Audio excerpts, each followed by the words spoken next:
Today I'm working on a 3-song EP from a local band called Bear Farm. It's sort of a synth pop album, really beautifully done. Mixing is when you take your multi-tracks, so if you've done the tracking and the recording and you have, let's say, 24 channels of audio, that all gets summed down to 2 channels, so left and right for stereo.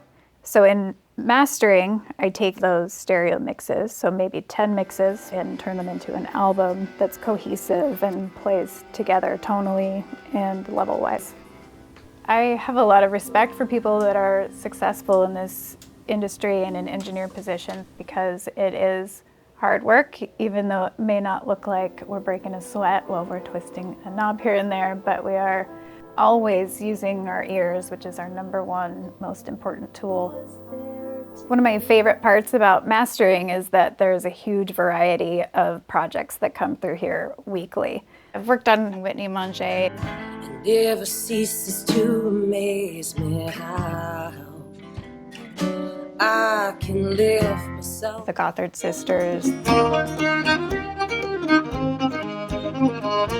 Jericho Hill.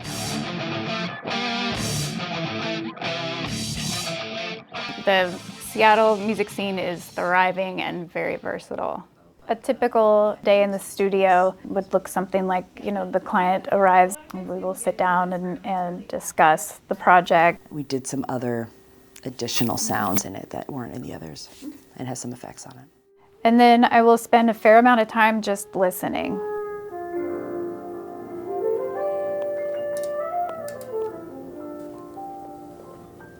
So after I've got settings that I'm happy with, I will usually invite the client up to sit in this position and give it a listen. By doing that, they can hear the before and the after. So that's what Floyd sent, what they brought in, what it sounds like now. It's mastered. The difference is, I couldn't describe it, but it's pretty vivid. Cool. Yeah. Good. I grew up in a really musical family.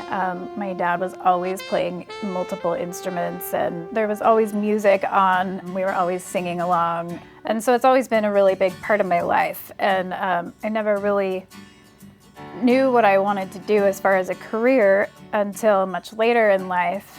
And I just started taking classes and getting internships and time at any console that I could get. I thought the hardest part about breaking into this industry would be maybe the technical issues, or were my ears going to be good. It turns out I have great ears and a natural aptitude toward running the gear.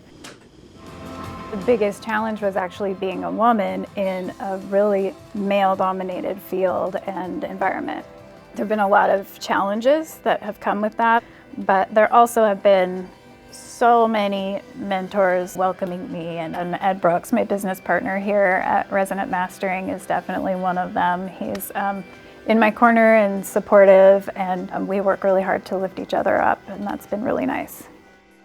What has started to develop in the last few years is there's been a great growing network of women. We're meeting each other and making connections, and it's been a really cool development to see that.